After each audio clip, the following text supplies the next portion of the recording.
Happy Saturday, everybody. Scott here, Pine Barren Craftsman. I have a video I want to talk about here today about a dream I had last night. My dreams are very flashy here and there, and kind of like how my mind works when I'm awake, very random, jumping around. I'm going to get right to it. A gentleman by the name of Howard Brooks came to me in my dream last night.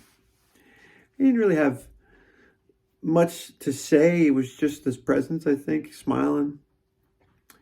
And I was like, I gotta tell this guy's story. And I'm not gonna disrespect him by botching up his story, okay? I'm gonna tell you where to find the actual facts out of his own mouth, videotaped. Send that in a link when I'm done here. His name is Howard Brooks. And he was on the USS Houston during the Second World War. He was an electrician. And if anybody knows their history, they know that that boat went down outside of Burma. It was destroyed, it sank.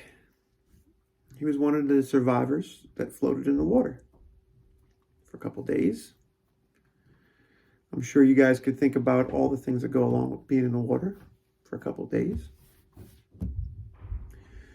So he did that, only to be captured and brought to work, slave labor camp. And I believe there was a movie based on his experiences. The Bridge on the River Kwai in the 50s that came out. But this guy, so he went through this whole thing, a little bit of rice every day, working from sunup to sundown. It's tragic, people dying around you that you survived with on your boat, and now they're gone just because they're worked to death. And he had the strength to keep working and survive that, to be rescued and come home and survive into his 90s. And that's where I met him. Please do that research on Google about him and get the whole story from him. And maybe you can understand his personality from my description here. So basically, how I was blessed to meet him was my wife's family was involved with and is involved with the Swiss Club in New Jersey, Central Jersey. So they get together a couple times a year, and this gentleman, was part of that club. Here I am, brand new to the family, only knew my wife maybe less than a year, just dating, and I think we were maybe getting engaged at that point. And here comes, the holiday dinner. It's like a midday dinner. It's like 2:30, 3 o'clock. And everybody's gathered around, and I'm talking at the table, eating the bread, talking about, what football game I'm missing because it was Sunday. And everybody stands up. Oh, Howard's here. Who's Howard? Everybody's like looking over. Across the room, it's an older gentleman, fairly straight, square build, stocky even, in his 90s. Nice suit, standing nice, tall, and proud, walking in. Everybody's talking to him.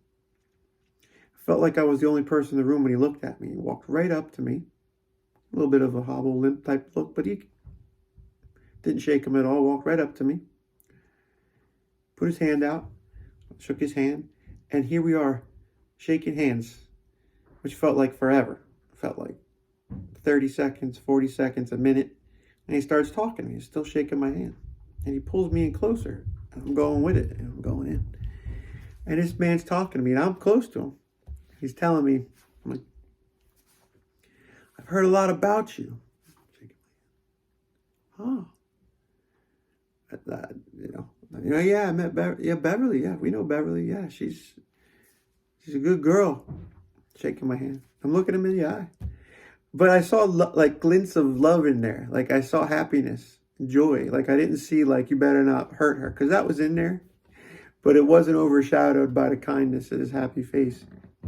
And people were like talking to me as I'm shaking his hand, and then like we're standing there talking, break the handshake, and we're talking, and people are tapping on me as he's like kind of chatting with other people in the little circle that we were standing in. Oh, that's the guy, blah, blah, blah, like whispering. I'm like, get out of my ear! I don't even know what you're saying. So after he moves on, I realized the story. They start telling me all the things about it. And you got to understand my family. Sometimes they're not the most patient people, so they want to tell you what you need to know, and if you ask questions, there's no time for that. Or later, I'll tell you later. Okay. Come to find out, this gentleman and his heroic story, and we became good friends at the Swiss Club when I saw him every time I went over and talked to him, and told him about all the things I'm doing in my life. And later on, I figured out what was his story, and I thanked him for his service and appreciated, knowing him. There's no way that I could repay the debt that these men and women, sacrificed their lives. They did it in a blink. There was no question we were going to go save the world. We were going to go fight, the global force for good, right? Anybody that's joined in the military at any time, war or not wartime, I owe a great respect and gratitude. Me personally, I don't care what anybody else says. I feel that way. And they're not treated the best after, not by far. I see these wounded warrior programs that they're trying to help guys get houses, and men and women that struggle with it. We owe them a lot more. But this gentleman I knew for many years, not that many, a couple of years, and then he recently passed away. But I'm left with his memory, and it's crazy because I haven't talked to him in, I don't know, probably 3 or 4 years, maybe more. And maybe you only knew him for 3 or 4 years. Just talking to him here and there at the Swiss Club.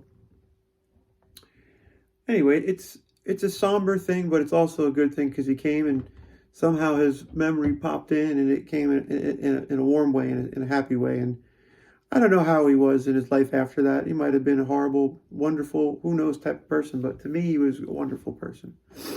And I'm sure when you watch this video, you make your decision for yourself, the kind of man that he was. He wasn't the only veteran that I met from that World War II. I met another paratrooper. It was like some museum down in New Orleans or in southern states. Forgot where my wife took me, but there was a paratrooper there, and I kind of messed up that introduction. He was sitting behind a desk, set up at like a Masonite table, shaking people's hands. And I said, "Oh, you were a paratrooper." He goes, "I am a paratrooper." I was like, insulted the guy. And that's just my naivety, but he's right. Once you are, you are, and for the rest of your life. And I think he actually continued to jump later in his life. He passed away, but this was 10 years ago, probably, when I met him. But what an era, what an age. They came back and they built the hot rods, and they built the cars, and they built the infrastructure, and they built the society that we look at today. And I want us to do better at home.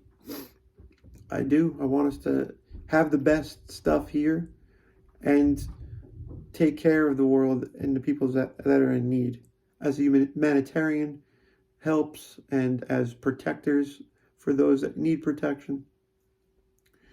And to make sure that the evils of the world don't grow again to do horrible things, but at the same time, not be so messed up in our own politics and greed that we destroy everything. Seems to be the trend.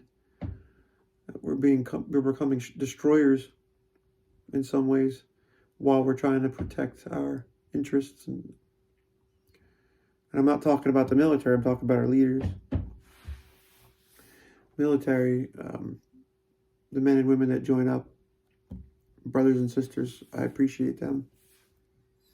I hope cooler heads prevail in this world.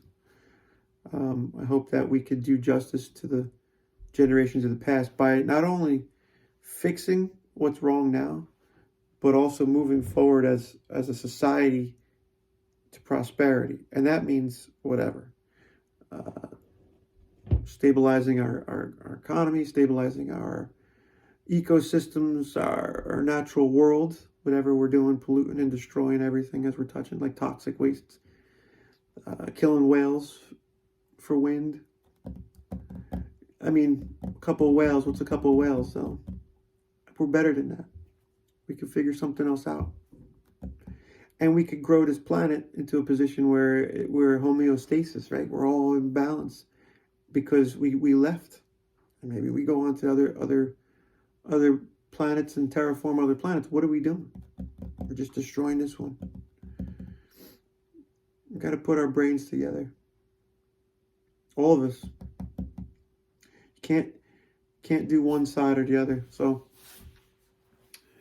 anyway, that's what I was worrying about in my dream, and he came to me and he basically said, "Lighten up, kid." I'm thinking his smile, and it felt very lighthearted. I felt good after the dream. And here I am sharing his story.